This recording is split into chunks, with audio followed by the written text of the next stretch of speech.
जो पर्व रही गंगा दशहरा रही गायत्री जयंती रही परम पूज्य गुरुदेव आज महाप्राण दिवस रही परम पूज्य गुरुदेव जन्म ठार आरंभ करी देहत्याग पर्यंत जहाँ भी किसी आमको प्रेरणा टोटाल जीवन जहाँ रही 80 वर्षर जो जीवन रही जीवन चक्र रही सी साधना परोपकार आउ प्रेरणा भरपूर ही रही जहाद्वारा कि आमको गोटे नुआ दिग मिल जीवन को जीवा कि एवं तांकर जो साधनामय जीवन रही ताकू आमे आखि आगे रखी आमे आम जीवन को को भाव निर्वाहित करवा आसतु वरिष्ठ कार्यकर्ता ठारू से संदेश नहीं जिबा। एबे किछि समय परम पूज्य गुरुदेव पूरा जीवनी गायत्री परिवार विषय कह समस्त ध्यान पूर्वक भावनार सहित श्रवण करने को अनुरोध। समस्त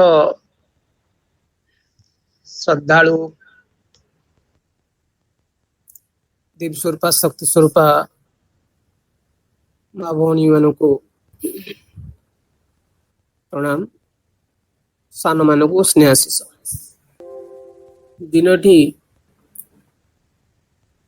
बड़ा अति महत्वपूर्ण दिन। यही दिन रे पतित पावनी माँ गंगांकर आविर्भाव होता मर्त्यमंडल को। भगीरथी कठोर तपस्या करी माँ गंगा को मर्त्यमंडल को आवाहन करते सगर वंशधर मान को से मुक्ति प्रदान करते पूर्वज मान को। पुणी माँ आद्यशक्ति भगवती ऋतुंभरा प्रज्ञा गायत्री आज जन्मदिन बोली कह जाए। जहाँकर बिना अस्तित्व रे प्राणी ठारे प्राण संसार हो पारे नहीं। गयान प्राणन त्रायती ते गायत्री बोली कह जाए।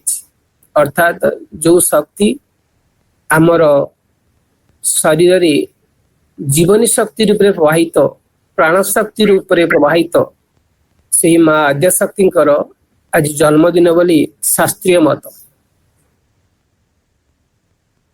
तत्सहित युग निर्माण योजनार सूत्र संचालक वेदमूर्ति तपोनिष्ठ पंडित श्रीराम शर्मा आचार्य जे कि आमर गुरु सत्ता आजिर दिन रे निजर स्थूल शरीर को त्याग करी मां को कोल रे निजर शरीर को समर्पण कर देथिले। तेणु गुरुजी आज महाप्रयाण दिवस बोली कह जाए। तेणु आज यही त्रिवेणी संगम अतीव महत्वपूर्ण। आज आम समस्ते सारा भारत रे एवं भारत बाहर कोटि कोटि गायत्री परिवार आजिर दिन को स्मरणीय दिन हिसाब से पालन करुछंती और संकल्प दिन हिसाब से पालन करुछंती। युग निर्माण योजनार सूत्र संचालक से महाऋषि पंडित श्याम शर्मा आचार्य जे कि आमर प्राणर केन्द्र बिंदु गोटे मंत्र कह जाए श्लोक कह जाए नास्ति गंगा समय तीर्थम न देवो केशवत्पर गायत्र्यास्तु परम जपम न भूतम न भविष्यति। भारतीय ऋषि मुनि माने दृढ़तार सहित कहते जे गंगा भली कौन सी तीर्थ नहीं, गायत्री भली की कौन सी मंत्र नहीं एवं केशव कृष्ण परी कौन सी देवता ना। आज ये दुईटी तत्वर जन्मदिन गायत्री एवं गंगा। तत्वरे भगवान अवतार स्वरूप प्रज्ञा अवतार स्वरूप से परम पूज्य गुरुदेव का जन्मदिन अर्थात तीनोटी शक्तिर महाप्रयाण अर्थात तीनोटी शक्तिर आज सम्मिलित। तेणु आज आम भी चिंता करूँ गुरुजी एक सुंदर लेखा तार नाम हूँ प्रज्ञा पुराण। विभिन्न जगार पठन पाठन करा चिंता करूँ ସପ୍ତାହକରେ 2 ଦିନ ହଉ ବା 3 ଦିନ ହଉ ପ୍ରଜ୍ଞା ପୁରାଣ ପରେ ବିଶେଷ ଆଲୋଚନା କରିବା, ମାତ୍ର ଗୋଟାଏ ଘଣ୍ଟା। ଅଲଗା ଅଲଗା ଗ୍ରୁପ ଯେବେ କରାଯାଉଛି, ତେଣୁ ଆମେ ଚିନ୍ତା କରୁଛୁ ଦରକାର ପଡ଼ିଲେ ୟା ପରେ ଆମେ ପଠେଇବା। ଗୋଟିଏ ଛୋଟିଆ ଗପଟିଏ କହିବା, ସେ ଗପ ପରେ ପରେ ଯୁଗ ନିର୍ମାଣ ଯୋଜନାର ରୂପରେଖା ଆରମ୍ଭ କରିବା। ଗୋଟିଏ କାଠୁରିଆ ସେ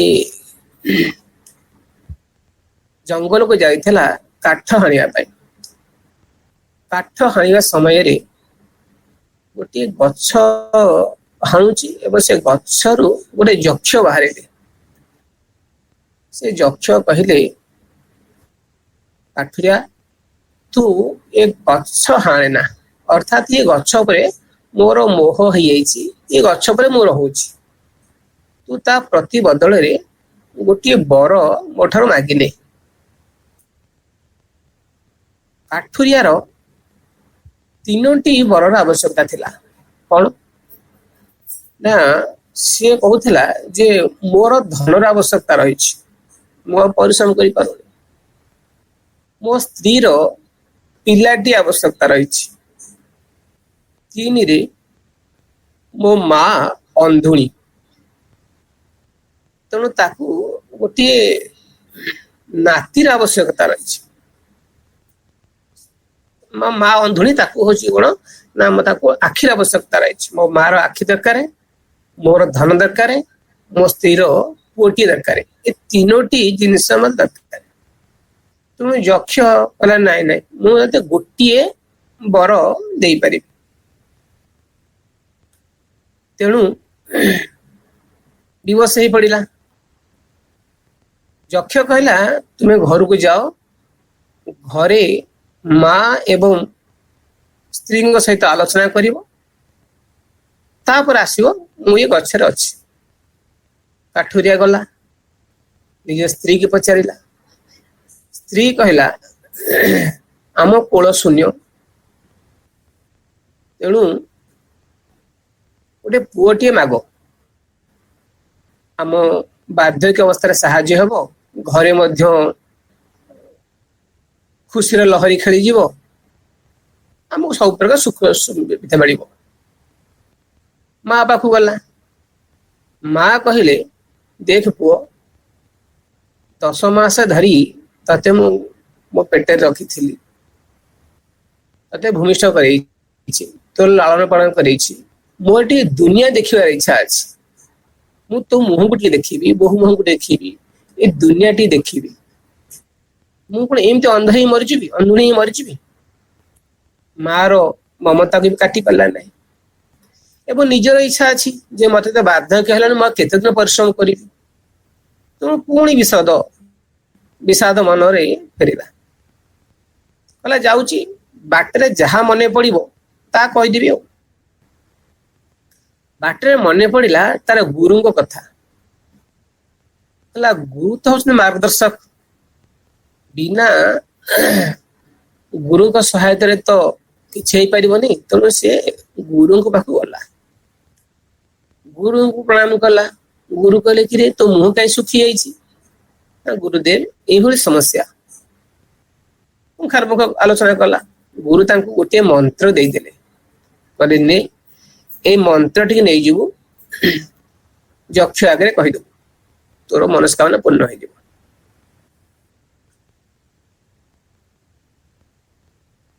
କାଠୁରିଆ ଆସିଲା, ମନ୍ତ୍ରଟି ତା ମନକୁ ପାଇଗଲା। ଯକ୍ଷକୁ ପଚାରିଲା, ଯକ୍ଷ ପାଖରେ ଆସିଲା। ଯକ୍ଷ କହିଲା, କଣ ତମେ ବୁଝିକି ଆସିଲ? ନା ହଁ, ବୁଝିକି ଆସିଲି। ମାଗ, କଣ ମାଗୁଛ? ଗୋଟିଏ ବର, ମୁଁ 2ଟି ବର ଦେଇପାରିବି ନାହିଁ, କି 3ଟି ବର ଦେଇପାରିବି ନାହିଁ।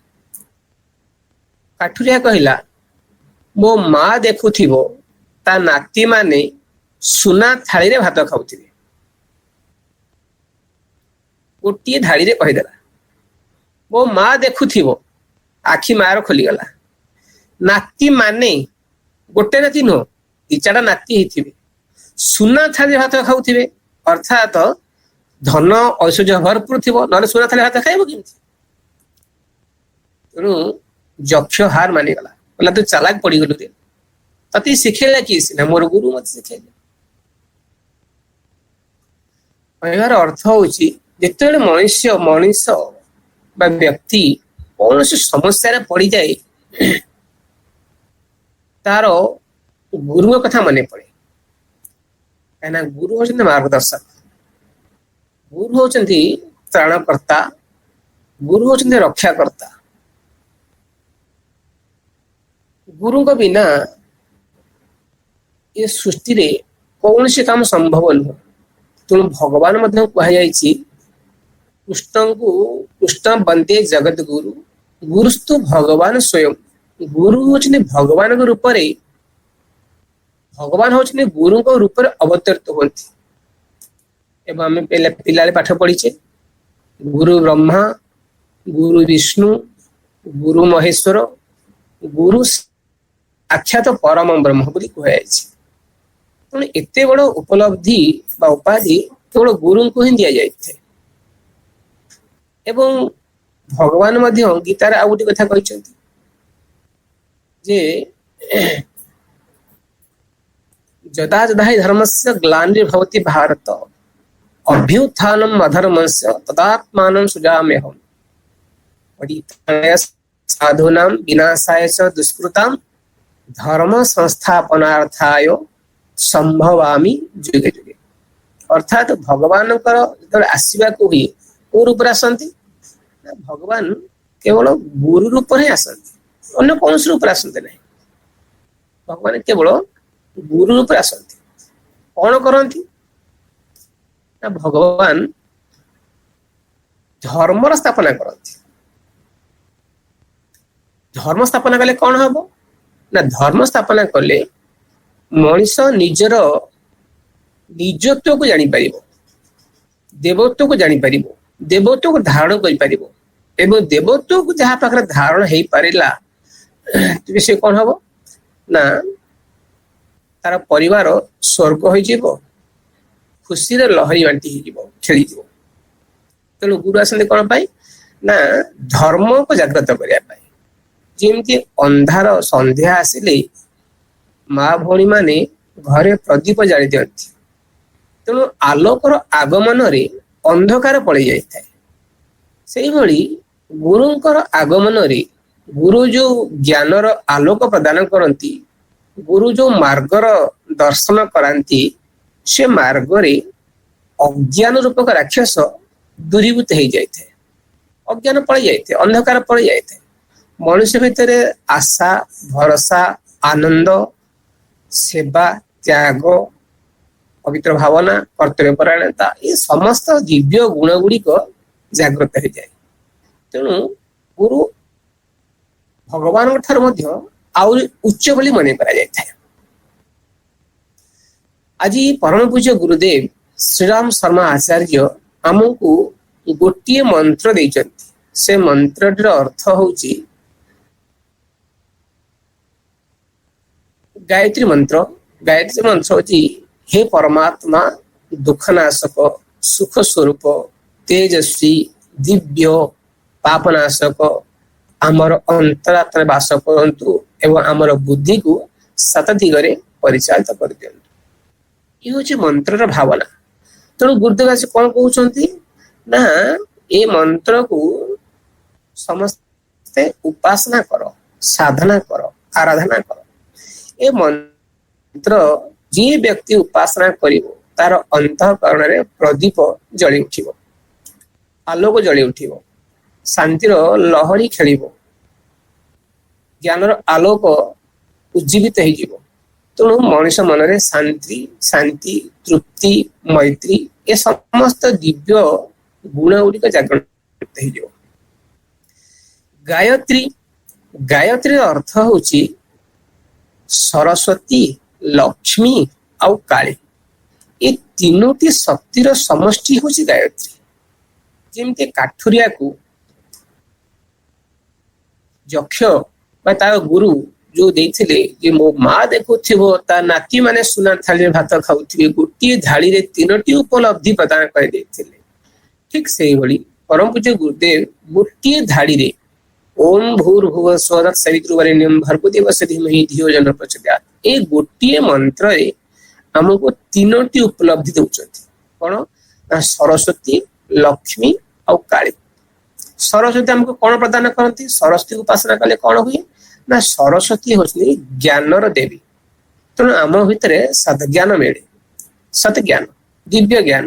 ତେଣୁ ମା ସରସ୍ୱତୀ ହଉଛନ୍ତି ସଦ୍ଜ୍ଞାନର ଜନନୀ। ତେଣୁ ତାଙ୍କର ଯିଏ ଉପାସନା କରିବ, ତାଙ୍କର ଯିଏ ସାଧନା କରିବ, ତେବେ ତା ମନ ଭିତରେ ଅନ୍ଧକାର ଅଜ୍ଞାନତା ଦୂରୀଭୂତ ହେବ। ତା ମନ ଭିତରୁ ଅଜ୍ଞାନତା ଦୂରୀଭୂତ ହେବ। ମଣିଷ ଯେତେ କଷ୍ଟ ପାଏ ଅଜ୍ଞାନ ଯୋଗୁଁ, ଯଦି ଜ୍ଞାନ ଆସିଯିବ ତେଣୁ ତାକୁ କାହିଁ କଷ୍ଟ ଆସିବ? ଧରାଯାଉ ମଣିଷ ଯଦି ଗୋଟେ ବସ୍ତୁର ସ୍ଥିତିକୁ ଜାଣିଥିବ, ତେଣୁ ପାଇବାକୁ ଇଚ୍ଛା କରିବ ନାହିଁ। ଅର୍ଥାତ୍ କୁହାଯାଏ ମହାକାଳ ଫଳ କେଡ଼େ ସୁନ୍ଦର।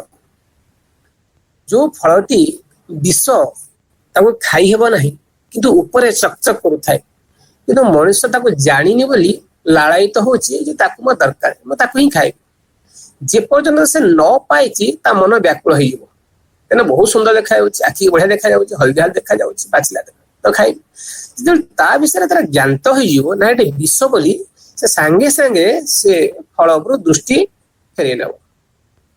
ଆମ ଭିତରେ ମଧ୍ୟ ସେଇ ଅଜ୍ଞାନତା ଯୋଗୁ ଆମେ ମାୟା ପଛରେ, ମରିଚିର ପଛରେ, କ୍ରୋଧ ପଛରେ, ଅହଙ୍କାର ପଛରେ ଗୋଳି ଚାଲିଛେ। ଯଦି ବାସ୍ତବିକର ବସ୍ତୁର ସ୍ଥିତି ଉପରେ ଆମର ଲକ୍ଷ୍ୟ ଆସିଯିବ, ଜ୍ଞାନ ଆସିଯିବ, ତେଣୁ ତା ଭିତରେ ଦୂରୀଭୂତ ହେବ। ଧରାଯାଉ ଗୋଟିଏ ବ୍ୟକ୍ତି ଆମକୁ ମୁହଁରେ ବହୁତ ସୁନ୍ଦର କଥା କହୁଛନ୍ତି, କିନ୍ତୁ ସିଏ ଆମ ପ୍ରତି ଷଡ଼ଯନ୍ତ୍ର କରୁଛନ୍ତି। କିଛି ବାଟ ନେଲା ପରେ ଆମକୁ ଖାଲିରେ ପକେଇଦେବେ, କିଛି ବାଟ ନେଲା ପରେ ଆମକୁ ଡକାୟତି କରିବେ, କି ଆମର ଧନ ଲୁଣ୍ଠନ କରିବେ। ଯଦି ଆମେ ତାଙ୍କ ଉପରେ ଜାଣିଯିବା, ତେବେ ମନ କେମିତି ଆସିବ? ସାଙ୍ଗେ ସାଙ୍ଗେ ତାଙ୍କ ଠାରୁ ଆମେ ଦୂରୀଭୂତ ହେଇଯିବା। ତେଣୁ ଜ୍ଞାନ ଯେତେବେଳେ ଆମ ଭିତରେ ପ୍ରବେଶ କରିଯାଏ, ସେତେବେଳେ ଆମେ ବସ୍ତୁର ସ୍ଥିତି ଉପରେ ବାସ୍ତବିକ ସ୍ଥିତିକୁ ଆମେ ଅନୁଭବ କରିଦଉ। ତେଣୁ ଜ୍ଞାନ ସମସ୍ତଙ୍କ ଆବଶ୍ୟକତା ଅଛି। କୋଉ ବ୍ୟକ୍ତି ନ ଚାହେଁ ଯେ ମତେ ଜ୍ଞାନ ଦରକାର ନାହିଁ ବୋଲି? ଆଜି ମଣିଷ ଏ ଜ୍ଞାନର ଅନୁସନ୍ଧାନ କରି କରି ମଙ୍ଗଳ ଗ୍ରହରେ ପହଞ୍ଚିଲାଣି। ଏବଂ ପୂର୍ବରୁ ଆମର ମଧ୍ୟ କେତେ ଗ୍ରହ ଉପରେ ଲକ୍ଷ୍ୟ କରୁଥିଲେ ବା ଗବେଷଣା କରୁଥିଲେ। ନିଜର ଅନ୍ତଃକରଣ ପରମାତ୍ମା ଉପରେ, ସୃଷ୍ଟିର ଅଣୁ ପରମାଣୁ ଉପରେ, ଆକାଶ ଗଙ୍ଗା ଉପରେ, ବିଭିନ୍ନ ଲୋକ ଉପରେ ଏସବୁ ଗବେଷଣା ଚାଲିଥିଲା। ତେଣୁ ଏ ଜ୍ଞାନର ଅନ୍ତର୍ଭୁକ୍ତ।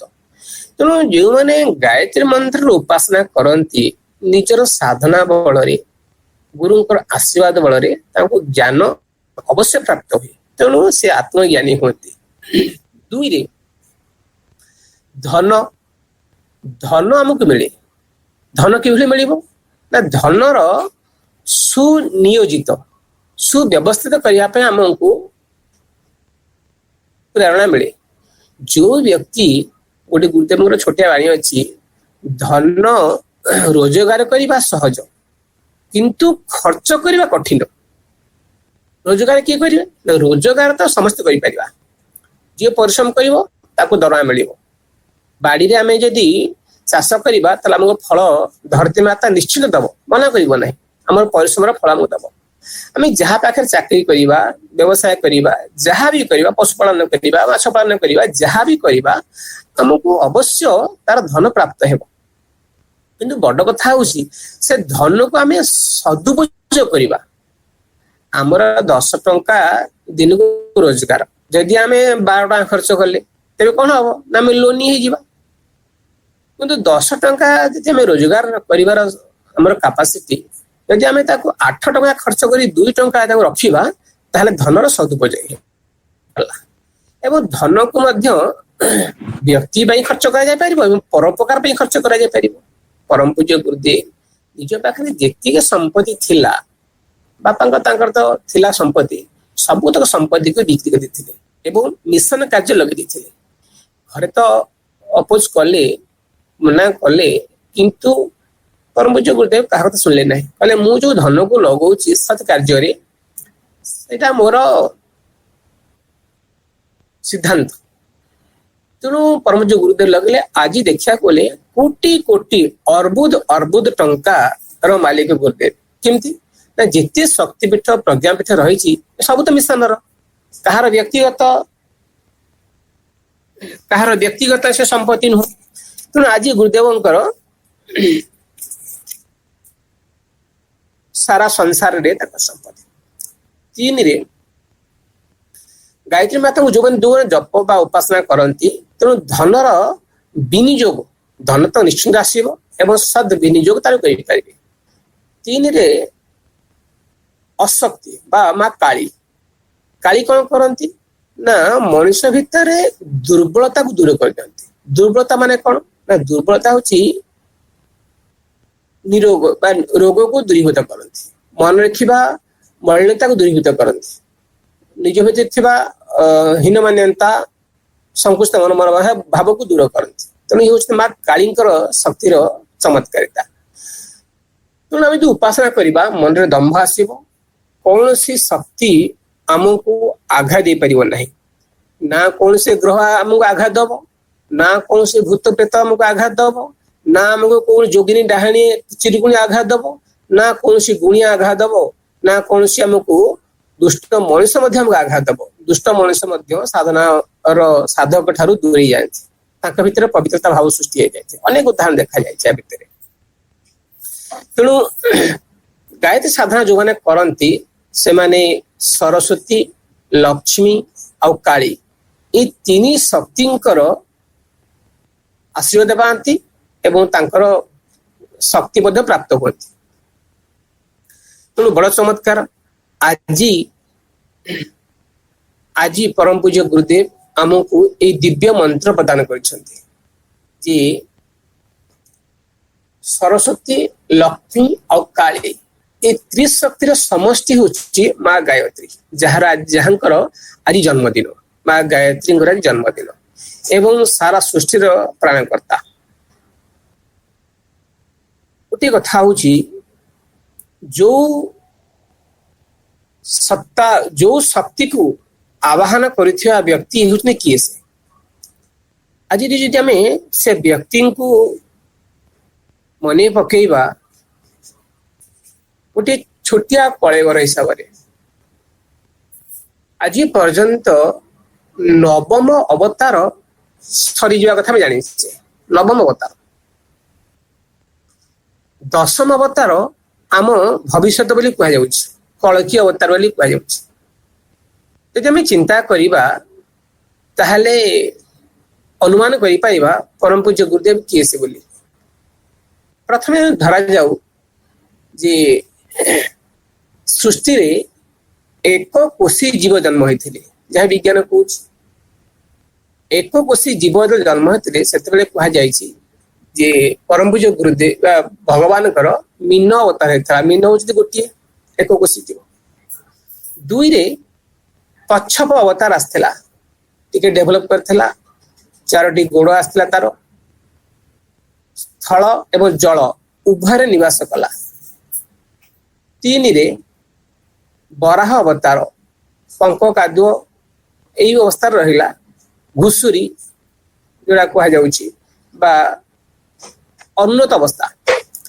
चारि रे नरसिंह अवतार अधा मनीष अधा पशु पांच रे आसिला बामन अवतार अर्थात अपूर्ण अपूर्ण मनीष पूर्णता नुह ता भितर मनुष्यत्व पूर्ण ना आम जहाँ कहते बामन एटार पूर्णता है जो मैंने कम समय जन्म हो जाती किसी डिफेक्ट हो जाए पूर्णता प्राप्त करती ना तेणु शारीरिक अंग अवयव किसी त्रुटि रही जाए तेणु अपूर्ण मानव जन्म हेले पंचम अवतार षष्ठर जन्म हेले परशुराम अवतार रे परशुराम होचंती अत्यधिक क्रोधी निजर क्रोध रे से बापा प्रेरण रे निजर मां मत शिरछेदन कर देथिले एवं निजर परशु धरिकी 100 थर भारत वर्ष को पृथ्वी को निक्षेत्र भी करते कहुए राजा मुंड हाणी कहुए निक्षेत्रीय करते राम अवतार शांत सुंदर सरल किंतु खंडीय बही लिखि ना राम को अवतार रे खंडीय बही भी लिखि ना केवल निजर आचरण रे असुर विनाश करचंती बहुत किसी करचंती तापर अवस्था आसिला बलराम अवतार बा कृष्ण अवतार बिना अस्त्र रे लेश संहार कले बिना अस्त्र राम तो शस्त्र धरी थिले कृष्ण शस्त्र धरी नथिले निजर विचार निजर बुद्धि बल रे से दुर्जन को निपात करथिले तापर आसिला कृष्ण अवतार पर आसुची जे कल्की अवतार बोली कहा जाउची कल्की अवतार रे भगवान खंडा धरी लेश संहार करिवे चिंता करिबा यदि गोटे गोटे अवतार आगु आगु बढ़ी मीन अवतार ठारू कृष्ण बा बलराम अवतार पर्यंत सबु अवतार डेभलपमेंट कहीं तलू खसी ना कहीं गोटे अवतार तलू खसी ना समस्त अवतार धीरे धीरे धीरे ऊपर जाइछंती कृष्ण अवतार पर आसला बुद्ध अवतार बौद्ध अवतार कौन करथिले ना बौद्ध अवतार रे भगवान कौन सी युद्ध करे नांती केवल विचार को विनिमय करी लोक मान को परिष्कृत करिसेंती बंधुगण यही 9 अवतार 10म अवतार होची प्रज्ञावतार अर्थ होची कौन ना प्रज्ञा विचार क्रांति अभियान तेणु भगवान अवतरित हेबे नहीं भगवान अवतरित हेबे नहीं हेबे को रूप रे ना विचार रूप रे सूक्ष्मीकरण रूप रे आमे चिंता गोटे थरे करिबा आज सारा विश्व तृतीय विश्व युद्ध ପାଇଁ प्रस्तुत थिला केते केते अस्त्र सब गंता घरे गछि रखिथिले सब तांको स्टोरेज रखिथिले जदि ताको प्रयोग करा जाय थांता सृष्टि विनाश दिगे हेई थांता बिना गोटे मुहूर्त लाग्यो विनाश होआ पाई किंतु गोटे भूताणु अदृश्य भूताणु सारा जगत को कंदुची केते लक्ष लोकन को विनाश कर साइलो चिंता कर जाऊ हम पाखरे जदि मोबाइल फोन रे चार्ज सरी जाउची तेबे कंपनी साडू काटी दोची तेणु भगवान को ये दुष्ट संहार करिया पई आ खंडा धरिया कोन आवश्यकता रही से तो सेठू स्विच बंद करदेवे लोक ठक जीवन छाड़ी जीव तेणु आ खंडा धरी मृष संहार करवा एक काल्पनिक थिला बा कथार गोटे अलंकारी वर्णना ही थिला तेणु वास्तविक होची भगवान आम भितरे विचार एक परिवर्तन करुचंती जो विचार केंद्रबिंदु होची परम पूज्य गुरुदेव परम पूज्य गुरुदेव ये विचार क्रांतिर महा अभियान चले विचार क्रांतिर अभियान चले 3200 साहित्य लिखिछंती देखो केडे बड़ अस्त्र आज पर्यंत जेते अवतार जेते महापुरुष जेते लेखक जेते दार्शनिक जन्म हेइछंती केही एते साहित्य लिखि नांती ये साहित्य कोन पे लिखिछंती ना ये साहित्य लिखिछंती विचार क्रांति पाई मनुष्य मुंडरू दुर्बुद्धि रूपक राक्षस को दूरीभूत करिया पई परम पूज्य गुरुदेव 24 कला नै जन्म ग्रहण करछंती 24 कला नै परम पूज्य गुरुदेव जन्म ग्रहण करछंती आपण माने जानले आश्चर्य हेबे भगवान प्रथमे वशिष्ठ 9टी गायत्री महापुरुषण करथिले 9टी 24 लक्षर गोटे पुरुषण को एक 24 लक्षर गोटे पुरुषण के गोटे पुरुषण कहा जाए तेणु परम वशिष्ठ 9टी करथिले विश्वामित्र 12टी करथिले परम पूज्य गुरुदेव 24टी महापुरुषण करछन्ती 24 गोटी महापुरुषण समापन कर 24 वर्ष गोटे वर्ष सारुले से एवं दिन को 6 घंटा उपासना करुले बंधुगण ये परम पूज्य गुरुदेव ଅବତାରୀ ସତ୍ତାର ବିଲକ୍ଷଣ ଶକ୍ତି। ତାଙ୍କ ଜନ୍ମ ଉପରେ ଯଦି ଆମେ ଟିକେ ସମ୍ୟକ ଆଲୋଚନା କରିବା, 1911 ମସିହାରେ ଆମଲଖେଡା, ମଥୁରା ପାଖରେ ଆଗ୍ରା ପାଖରେ ଆମଲଖେଡା ଗୋଟେ ଗ୍ରାମ ଅଛି। ସେ ଗ୍ରାମରେ ପରମ ପୂଜ୍ୟ ଗୁରୁଦେବଙ୍କର ଜନ୍ମ ହେଇଥିଲା 1911 ମସିହା। ତାଙ୍କ ବାପାଙ୍କ ନାଁ ହଉଛି ରୂପ କିଶୋର ଶର୍ମା, ମାଙ୍କ ନାଁ ହଉଛି ଦାନ କୁଆଁରୀ। ତାଙ୍କରି ଔରସରୁ ଜନ୍ମ ହେଲେ ପରମ ପୂଜ୍ୟ ଗୁରୁଦେବ। 55 ବର୍ଷ ବୟସରେ ତାଙ୍କର ବାପାଙ୍କର ଔରସ ଜନ୍ମ, ତାଙ୍କର ବାର୍ଦ୍ଧକ୍ୟ ଅବସ୍ଥା ପ୍ରାୟ। ସେତେବେଳେ ତାଙ୍କ ବାପା ଥିଲେ ରାଜ ପଣ୍ଡିତ, ପୁରୋହିତ। ତେଣୁ ରଜାଙ୍କ ପାଖରେ ଭାଗବତ ପଢିବା, କର୍ମକାଣ୍ଡ କରିବା, ଏସବୁ ଉପରେ ସେ ଭଲ ଅଭିଜ୍ଞତା ତାଙ୍କର ଥିଲା, ଭଲ ଖ୍ୟାତି ବି ଥିଲା ତାଙ୍କର। ଯେତେବେଳେ ପରମ ପୂଜ୍ୟ ଗୁରୁଦେବ ଜନ୍ମ ହେଲେ, ସେତେବେଳେ ଏକ ବିଲକ୍ଷଣ ଦୃଶ୍ୟ ଦେଖାଯାଉଥିଲା। ବିଲକ୍ଷଣ ଦୃଶ୍ୟ, ବାତାବରଣ ମଧ୍ୟ ମଳୟ ଥିଲା, ସୁଗନ୍ଧ ଯୁକ୍ତ ଥିଲା। ଅଦୃଶ୍ୟ ଆନନ୍ଦରେ ସମସ୍ତଙ୍କର ହୃଦୟ ମଧ୍ୟ ଆନନ୍ଦିତ ହେଉଥିଲା। ଏବଂ ଜନ୍ମ ପରେ ପରେ ଅନେକ ସାଧୁ ସନ୍ଥ ତାଙ୍କ ଘରକୁ ଆସୁଥିଲେ। ଆଶ୍ଚର୍ଯ୍ୟ ଲାଗେ, ସାଧୁ ସନ୍ଥ ମାନେ ଆସନ୍ତି ଏବଂ ଛୋଟିଆ ପିଲାଟି ତାକୁ ଦେଖିଦେଇ ଯାଆନ୍ତି। ଥରେ ଦୁଇ ଜଣ, ଜଣେ ବାବାଜୀ ଏବଂ ଜଣେ ମାତାଜୀ, ଏଇ 2 ଜଣ ଆସି ତାଙ୍କ ପାଚେରୀ ପାଖରେ ଠିଆ ହେଇଛନ୍ତି। ପାଚେରୀ ପାଖରେ ଠିଆ ହେଇଛନ୍ତି, ସେ କଣ କରୁଛନ୍ତି ନା ଖାଲି ଚାହୁଁଛନ୍ତି, ଆଉ କିଛି କୁହନ୍ତି ନାହିଁ। ଏମିତି ସମସ୍ତେ ଆସନ୍ତି, ଘଣ୍ଟା ଧରି ଚାହାନ୍ତି। ସେ ଅଗଣାରେ ତାଙ୍କୁ ତ ଛୋଟିଆ ଥାଏ, ବାରଣ୍ଡା ଶୁଆଉଥିବେ, ତେଣୁ ତାଙ୍କୁ ଚାହାନ୍ତି, ପଳେଇଯାଆନ୍ତି। ତାଙ୍କ ମା ଥରେ ପଚାରିଥିଲେ ଜଣଙ୍କୁ ଯେ, ଗର୍ଭବତୀ ହେଲେ ସମସ୍ତଙ୍କର ଜିଜ୍ଞାସା ଥାଏ, ପିଲାଟି କେମିତି ହବ, କଣ ହବ। ତେଣୁ ତାଙ୍କୁ ଜଣେ ଜ୍ୟୋତିଷ କହିଥିଲେ ଯେ ତୁମର ସନ୍ତାନ ସନ୍ନ୍ୟାସୀ ହେଇଯିବ, ଯୋଗୀ ହେଇଯିବ। ତେଣୁ ମାଙ୍କ ମନରେ ଛନକା ପଶିଗଲା। କହିଲେ ଯୋଉ ଜ୍ୟୋତିଷ ମଧ୍ୟ କହିଥିଲେ ସନ୍ନ୍ୟାସୀ ହେଇଯିବ, କିନ୍ତୁ ମୋ ସନ୍ତାନ ଜନ୍ମ ହେଲା ବେଳକୁ ଇଏ ଦଳ ଦଳ ହେଇକି ବାବାଜୀ ମାନେ ସବୁ ଆସୁଛନ୍ତି, କିଛି କହୁନାହାନ୍ତି, ଖାଲି ଚାହୁଁଛନ୍ତି, ପଳଉଛନ୍ତି। ସେଦିନ ଯୋଉ 2 ଜଣ ସାଧ୍ୱୀ ବା ଜଣେ ବାବାଜୀ ଏବଂ ଜଣେ ମାତାଜୀ ଗୁରୁଦେବଙ୍କୁ ଏକ ନୟନରେ ଚାହିଁଛନ୍ତି ଏବଂ ମା ତାଙ୍କୁ ପଚାରିଲେ, ତୁମେ ମୋ ପୁଅକୁ ଏମିତି ବାରମ୍ବାର କାହିଁ ଚାହୁଁଛ, ତମକୁ ଦୃଷ୍ଟି ପଡିଛି ମୋ ପୁଅ ଉପରେ। ସେ କାକୁତି ମିନତି ହେଇକି ସେ ମା ପୁଅକୁ ମଧ୍ୟ ଲୁଚେଇ ଦେଇଥିଲେ। ଏବଂ ସେତେବେଳେ ସେ ବାବାଜୀ ମାତାଜୀ ହାତ ଯୋଡିକି ପ୍ରଣାମ କଲେ, କହିଲେ ମା, ଆମେ କଣ ଆଉ ଦେଖିପାରିବୁ, ତେଣୁ ଆମକୁ ଦେଖିବାର ସୁଯୋଗ ଟେ ଦିଅ। ମାଙ୍କ ମନରେ ଆଉ ଛନକା ପଶିଗଲା ଯେ କାଳେ ମୋ ପୁଅ ରହିବ କି ନ ରହିବ। ତେଣୁ ଏଇ ଭାବରେ ମଧ୍ୟ କହୁଥିବେ। କିନ୍ତୁ ସେତେବେଳେ ତାଙ୍କ ବାବା କହିଲେ, ରୂପକିଶୋର ଶର୍ମା କହିଲେ, ଆରେ ତମ କିଛି ହବନି, ଶ୍ରୀରାମଙ୍କୁ ସମସ୍ତେ ଦେଖାଅ। ସେଦିନ ତାଙ୍କର ନାମକରଣ ସଂସ୍କାର ହବାର ଥିଲା, 5ମ ଦିନ। ସେତେବେଳେ ସେ ବାବାଜୀ ସେଇଠି କହିଲେ ଆମେ ହିମାଳୟବାସୀ, ଆମେ ଆପଣଙ୍କ ପୁଅକୁ ଦେଖିବାକୁ ଆସିଛୁ ଏଇଥିପାଇଁ, ଇଏ ଏକ ବିଲକ୍ଷଣ ପ୍ରତିଭା, ଏକ ଯୁଗାନ୍ତକାରୀ ଚେତନା। ତେଣୁ ୟାଙ୍କର ଦର୍ଶନ ଆମର ଆବଶ୍ୟକତା ଥିଲା, ତେଣୁ ଆମେ ଦର୍ଶନ କରି ଯାଉଛୁ। ତେଣୁ ସେ ସେଠି ସଂକେତ ଦେଇ ପଡିଥିଲେ।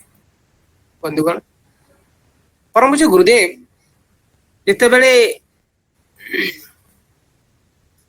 ଧୀରେ ଧୀରେ ବଡ ହବାରେ ଲାଗିଲେ, ଯେମିତି ତୁଳସୀ 2 ପତ୍ର ବାସେ, ସେଭଳି ତାଙ୍କ ପାଖରେ ବହୁତ ବିଲକ୍ଷଣ ଦୃଶ୍ୟ ଦେଖାଦେଲା। ଏ ବିଲକ୍ଷଣ ଦୃଶ୍ୟ ଗୁଡିକ ଲୋକଲୋଚନକୁ ବି ଆସିଲା, ଆସ୍ତେ ଆସ୍ତେ ଚାରିଆଡେ ପ୍ରସ୍ଫୁଟିତ ହେଲା। କିଛି ଦିନ ଭିତରେ ଗୁରୁଦେବ ପନ୍ଥା କବାଡ଼ି ଧରି ହିମାଳୟ ପ୍ରସ୍ଥାନ କରୁଥିଲେ। କୁଆଡେ ଗଲା ବୋଲି ଦେଖିବାକୁ ଧରା ପଡି, ଖୋଜାଖୋଜି ହେଲା, ତାଙ୍କୁ ବାଟରୁ ମଧ୍ୟ ଯାଇ ଫେରିକି ଆଣିଲେ। ଏମିତି ଅନେକ ଥର ସେ କୁହନ୍ତି ଯେ ମୋର ଘର ହଉଛି ହିମାଳୟ, ମୁଁ ଏଠି କାଇଁ ରହିବି। ପିଲାଟି ପାଖରେ ଏଭଳି ଅଦ୍ଭୁତ ଚିନ୍ତାଧାରା ଦେଖି ବାପା ମା ମଧ୍ୟ ଟିକେ ଭୟ ବି କରୁଥିଲେ, କାଳେ ଇଏ ପଳେଇବ କି, କାଳେ ପଳେ ଖସି ପଳେଇବ, କାହା ଦେଖାଦେବନି, କଣ ହବ କଣ ନାହିଁ, ଭବିଷ୍ୟ ମାନେ ଆଶଙ୍କା ନେଇକି ମଧ୍ୟ ଭୟ କରୁଥିଲେ। ଗୁରୁଦେବଙ୍କର ବିଲକ୍ଷଣ ଦୃଶ୍ୟ ଗୁଡିକ, ତାଙ୍କ ଯେତେବେଳେ ଛୋଟିଆଟି ଥିଲେ ସେତେବେଳେ ତାଙ୍କ ଘରେ ଗୋଟେ ଧାଇ, ଯାହାକୁ ଆମେ ହରିଜନ ବୋଲି ସମ୍ବୋଧନ କରାଯାଏ, ସେତେବେଳେ ତାଙ୍କର ବ୍ରାହ୍ମଣ ପରିବାର ତ ଛୁଆଁଛୁଇଁ ବି କରୁନଥିଲେ, କିନ୍ତୁ ଯାହା ହଉ ସେ ବାହାର କାମ ଗୁଡିକ ଆସି କରନ୍ତି। ତେଣୁ ସେ ତାଙ୍କୁ ରୋଗଗ୍ରସ୍ତ ହେଇଯାଇଥିଲା। ବାଳକ ଶ୍ରୀରାମ ପଚାରିଲେ, କହିଲେ ମା କାହିଁ ସେ ମା କାହିଁ ଆସୁନାହାନ୍ତି, ଧାଇ ମା କାହିଁ ଆସୁନାହାନ୍ତି, କଣ ହେଇଥିବ ତାଙ୍କର। କିନ୍ତୁ ସେ ଥରେ କାହାକୁ ନ ପଚାରି ନ ଶୁଣି ତାଙ୍କରି ଘରେ ଯାଇ ପହଞ୍ଚିଗଲେ। ଧାଇ ମା ପାଖରେ ବସିଲେ। ଧାଇ ମା କହିଲେ, ଡରିଗଲେ, କହିଲେ ତୁମେ ବ୍ରାହ୍ମଣ ପରିବାର କୂଳ ପୁରୋହିତ, ତୁମକୁ ତୁମେ ମତେ ଛୁଇଁବା କଥା ନୁହଁ, ଆମ ଘରୁ କାହିଁକି ଆସିଲ, ଏଭଳି ଆଶଙ୍କା ଥିଲା, ଭୟର ଆଶଙ୍କା ଥିଲା। କିନ୍ତୁ ଶ୍ରୀରାମଙ୍କ ମନରେ ବାଳୁତ ଅବସ୍ଥାରେ ମତେ ଏତେ ଦୃଢତା ଥିଲା ତାଙ୍କ ପାଖରେ, ତେଣୁ ସେ କାହା କଥା ଶୁଣିଲେ ନାହିଁ, ସେ ଧାଇ ମା କଥା ଶୁଣିଲେ ନାହିଁ, ଏବଂ ତା ଭିତରେ ଗୋଟେ ଘା ହେଇଯାଇଥିଲା, ତାକୁ ପରିଷ୍କାର ପରିଚ୍ଛନ୍ନ କଲେ। ଯେତେବେଳେ ଘରକୁ ଫେରିଲେ କଥା ପ୍ରକଟ ହେଇଗଲା ଯେ ଯାଇଥିଲା ହରିଜନ ବସ୍ତିକି, ସେଟା ଯାଇଥିଲା। ସେତେବେଳେ ବଡ ମାଙ୍କର ଆକଟ, ବାପାଙ୍କର ବି ଆକଟ, ଯେ ତୋତେ ଲଣ୍ଡା ପଡିବ, ଗୌର ପାଣି ପିଇବାକୁ ପଡିବ, ଏମିତି ଏମିତି କେତେ କଣ, ଶେଷକୁ ବାଧ୍ୟ ହେଲେ ସେ ତାଙ୍କୁ ଗୋଟେ ଅଲଗା ଘରେ ରଖାଗଲା। ସେ କାହାକୁ ଛୁଇଁଲେ ନାହିଁ, ତାଙ୍କୁ ଖାଇବାକୁ ଦେଇ ଦିଆଯାଏ, ସେ ସେମିତି ରହିଲେ ଏବଂ ସବୁଦିନ ଯାଆନ୍ତି, ସେ ଧାଇ ମା ପାଖକୁ ଯାଆନ୍ତି ଏବଂ ତାର ସେବା କରିକି ଫେରନ୍ତି। ସେ ରୋଗ ଭଲ ହେଇଗଲା, ତାପରେ ଇଏ ତାଙ୍କ ଶୌଚ ହେଇକି ଘରେ ପ୍ରବେଶ କଲେ। ଇଏ ତାଙ୍କ ଭିତରେ ଏକ କ୍ରାନ୍ତିକାରୀ ଥିଲା। ମଣିଷ ଭିତରେ ଏକ ବ୍ରହ୍ମଙ୍କୁ ସେ ଅନୁଭବ କରୁଥିଲେ। କାହିଁକି ଅନୁଭବ କରିବେ, ସେ ପରମାତ୍ମାଙ୍କର ବିରାଟ ଅଂଶ, ଅବତାରିତ ସତ୍ତା, ଯୁଗ ନିର୍ମାଣ କରିବାକୁ ହିଁ ଆସିଛନ୍ତି। ତେଣୁ ତାଙ୍କ ଭିତରେ ଏ ଛୁଆଁଛୁତି ଭାବନା କାହିଁକି ଆସିବ। ତେଣୁ ପରମ ପୂଜ୍ୟ ଗୁରୁଦେବଙ୍କର ଏକ ସୁନ୍ଦର ଉପାଖ୍ୟାନ। ଦୁଇରେ, ଯେତେବେଳେ ପରମ ପୂଜ୍ୟ ଗୁରୁଦେବ ଥରେ ଗୋଟେ ତାକୁ ସାପ କାମୁଡି ଦେଇଥିଲା। ସାପ କାମୁଡି ଦେଲା ଭିତରେ ତାଙ୍କୁ ନେଇ ନିଆଗଲା ଶିବ ମନ୍ଦିର ପାଖକୁ। ଶିବ ମନ୍ଦିର ପାଖରେ ସେ ଧ୍ୟାନସ୍ଥ ହୋଇ ବସିଛନ୍ତି, ବା ତାକୁ ବସେଇ ଦିଆଗଲା ଏବଂ ସେ ସେଇଠି ମଧ୍ୟ ନୀଳ ପଡି ଯାଇଥିଲେ, କଣ କଣ ହେଇଥିଲା ତାଙ୍କ ଭିତରେ। ତ ଲୋକମାନେ ବାହାରୁ ଯାହା ଜାଣିବା କଥା, କିନ୍ତୁ ଗୁରୁଦେବ ସେତେ ତାଙ୍କୁ ସୁନ୍ଦର ଅନୁଭୂତି କହିଥିଲେ। କହିଲେ ମୋର ଆତ୍ମା ପରମାତ୍ମା ପାଖରେ ପ୍ରବେଶ କରି ପୁଣି ପରିବର୍ତ୍ତନ ବା ରିଟର୍ଣ କରିଛି। ଇଏ ହଉଛି ଗୁରୁଜୀଙ୍କର ନିଜସ୍ୱ ଅନୁଭୂତି। ତାପରେ ହିମାଳୟ ଯେତେବେଳେ 1911 ମସିହା ତାଙ୍କର ବାବା ତାଙ୍କୁ କଣ କରିଲେ ନା ନେଇଗଲେ ମଦନ ମୋହନ ମାଲବ୍ୟ, ଯିଏ କି କାଶୀ ବିଶ୍ୱବିଦ୍ୟାଳୟର ପ୍ରତିଷ୍ଠାତା, ତାଙ୍କରି ପାଖକୁ ନେଇଗଲେ ବ୍ରତ କରିବା ପାଇଁ। ବ୍ରାହ୍ମଣ ପରିବାର ବ୍ରତ ହବାକୁ ନେଇଗଲେ। ଯେତେବେଳେ ବ୍ରତ ହେଇକିରି ଫେରୁଛନ୍ତି, ସେତେବେଳେ ମଦନ ମୋହନ ମାଲବ୍ୟ ତାଙ୍କ କାନରେ କହିଦେଲେ ଯେ ଗାୟତ୍ରୀ ମନ୍ତ୍ର, କହିଲେ ଇଏ ହଉଛି ବ୍ରାହ୍ମଣର କାମଧେନୁ, ତାକୁ ଜପ କରିବା ଦରକାର। ଗାୟତ୍ରୀ ମନ୍ତ୍ରକୁ ସେ ଗଣ୍ଠି ପକେଇଦେଲେ ଏବଂ ତାକୁ ଜପ କରିବା ଆରମ୍ଭ କଲେ। ବାପା ତାଙ୍କୁ ମଧ୍ୟ ପୁଙ୍ଖାନୁପୁଙ୍ଖ ଭାବରେ ଟ୍ରେନରେ ବୁଝେଇ ଦେଇଗଲେ। ଗାୟତ୍ରୀ ମନ୍ତ୍ର ପଣ୍ଡିତ ଥିଲେ ତ, ତେଣୁ ସେ ବିଷୟରେ ପୁରା ପୁଙ୍ଖାନୁପୁଙ୍ଖ ଆଲୋଚନା କଲେ। ମନରେ ଶ୍ରଦ୍ଧା ଆସିଗଲା, ବିଶ୍ୱାସ ଆସିଗଲା, ଜପ ଆରମ୍ଭ କଲେ। ରାତି 4ଟାରୁ ସେ ଜପ ଆରମ୍ଭ କରନ୍ତି। ଗୋଟିଏ ଗାଈର ଘିଅ, ଗାଈ ତାଙ୍କର ବହୁତ ଥିଲା, ଘିଅ ମଧ୍ୟ ପ୍ରଚୁର ଥିଲା, ଶୁଦ୍ଧ ଗାଈର ଘିଅ ଗୋଟେ ଜାଳନ୍ତି ଏବଂ ନିଷ୍ଠାର ସହ ଜପ କରନ୍ତି। ଜପ କଲା ଭିତରେ 4 ବର୍ଷ ଜପ କରିଛନ୍ତି। 4 ବର୍ଷ ପରେ ସେ ଦେଖିଲେ ତାଙ୍କ ଦୀପ ଶିଖାରୁ ଗୋଟିଏ ଚନ୍ଦ୍ରାଲୋକ ଭଳି ଗୋଟେ ମଣ୍ଡଳାକୃତିର ଉପରକୁ ଉଠିକିରି ଗୋଟେ ମଣ୍ଡଳାକୃତିର ହେଇଯାଇଛି। ଡରିଗଲେ, ଅନ୍ଧାର ସେତେବେଳେ, କହିଲେ ଏଇ ଦୀପ ଶିଖାରୁ ଗୋଟେ ଆଲୋକ ଉଠି ଗୋଟେ ମଣ୍ଡଳାକୁ ଧାରଣ କଲେଣି। ଧୀରେ ଧୀରେ ସେ ଆଲୋକ ସ୍ପଷ୍ଟ ହେଲା ଏବଂ ତା ଭିତରେ ମଧ୍ୟ ଗୋଟିଏ ବାବାଜୀ ଦେଖାଦେଲେ। ଆଉ ଡରିଗଲେ, ଗଲେ ଭୂତ ପ୍ରେତ ମଧ୍ୟ ଆସିଗଲେ ମୋ ଘର ଭିତରକୁ।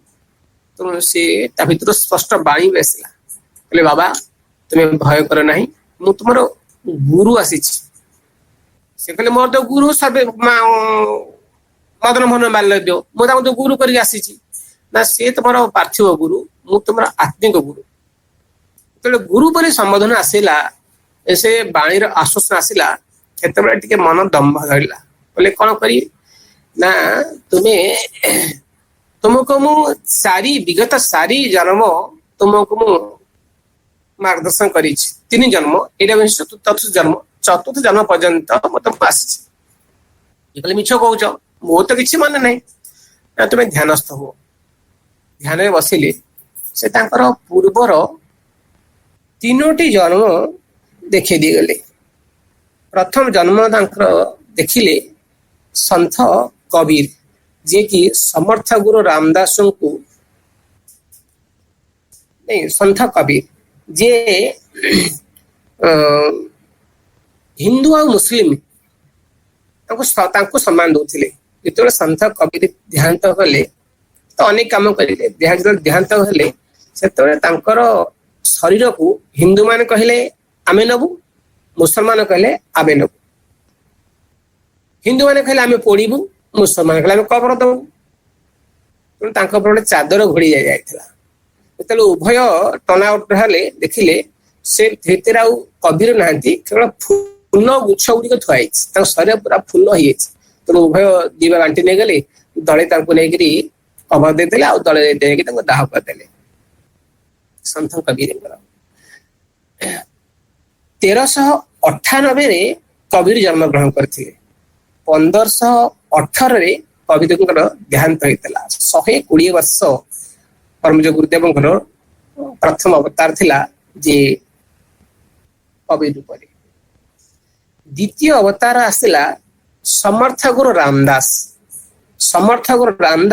1608 जन्म ग्रहण कले एवं 1681 देहांत होता जे कि शिवाजी भली एक योद्धा को जन्म देते 1836 रामकृष्ण परमहंस भूमिष्ठ है एवं से 50 वर्ष जन्म अवधि थिला एवं से विवेकानंद भली अनेक महापुरुषों को जन्म देते सृष्टि करते परम पूज्य गुरुदेव 1911 जन्म ग्रहण कले 1990 मसीहा जून मास 2 तारीख गायत्री जयंती गंगा दशहरा निजर इहला संबोधन करते परम पूज्य गुरुदेव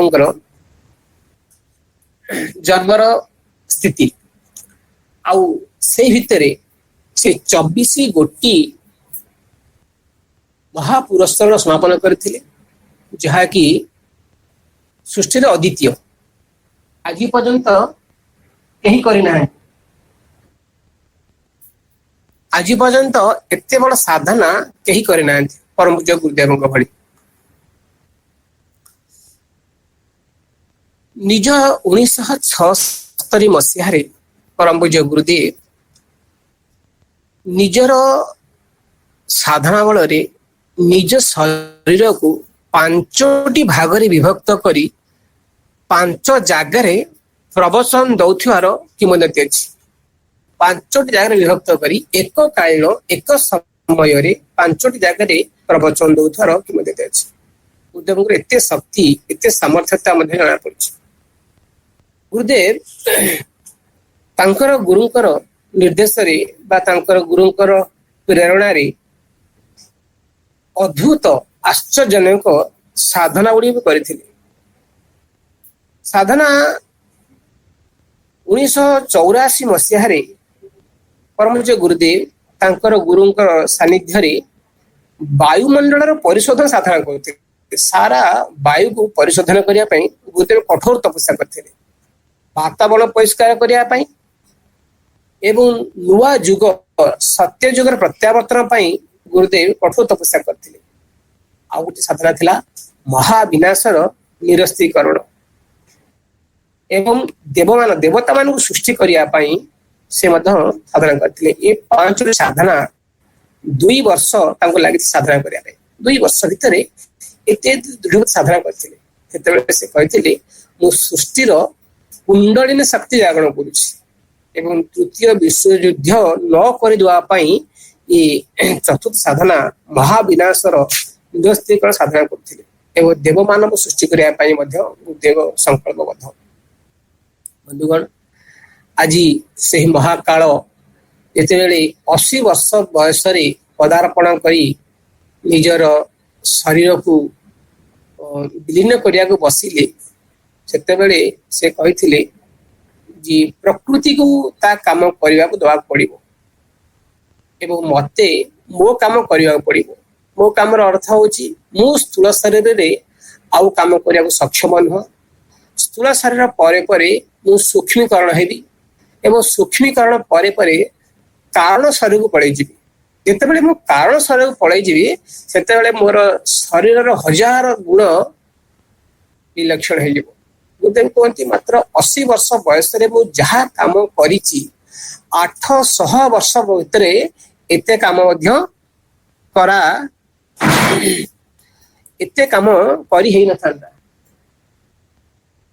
ଗୋଟେ ଛୋଟିଆ ଘଟଣାଟି ବି କହୁଛି। ତାଙ୍କ ଜୀବନ ତ ଅଲୌକିକ, ଭରପୁର ଶକ୍ତି ଏବଂ ଭରପୁର ସ୍ଥିତି ମଧ୍ୟ ଆମେ ପରେ କେବେ ଆଲୋଚନା କରିବା। ଯଦି ଆମେ ପ୍ରଜ୍ଞା ପୁରାଣରେ ଗୋଟେ ଗ୍ରୁପ ତିଆରି କରିବା ମୁଁ ଭାବୁଛି, ଆଉ ସେ ଗ୍ରୁପରେ ପ୍ରଜ୍ଞା ପୁରାଣର ପ୍ରଥମ ଖଣ୍ଡଠୁ ଆରମ୍ଭ କରି 4 ଖଣ୍ଡ ଆମେ ଗୋଟିଏ ଘଣ୍ଟା ଭିତରେ ପଢିବା।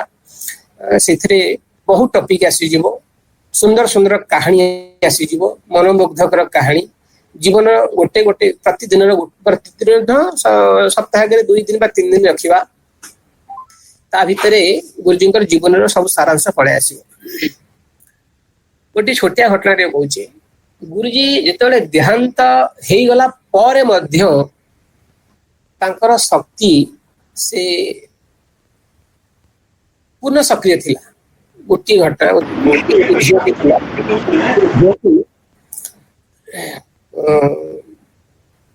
ଘରେ ଏକ ସମସ୍ୟା ସୃଷ୍ଟି ହେଇଥିଲା ତାର। ସେ ସମସ୍ୟାକୁ ଆଉ ଭାର ବୋହି ନ ପାରି ସେ ଯାଉଥିଲା ଟ୍ରେନ ତଳେ ଆତ୍ମହତ୍ୟା କରିବା ପାଇଁ। ସେ ଟ୍ରେନ ଆସି ଯାଉଛି, ଏ ଝିଅଟି କଣ କରୁଛି ନା ଟ୍ରେନ ପାଖକୁ ପଳେଇ ଯାଇଛି। এই ସମୟ ସେ ଦେଖୁଛି ତାକୁ ଜଣେ ବୟସ୍କ ବ୍ୟକ୍ତି ତାକୁ ଟାଣି ଆଣୁଛନ୍ତି।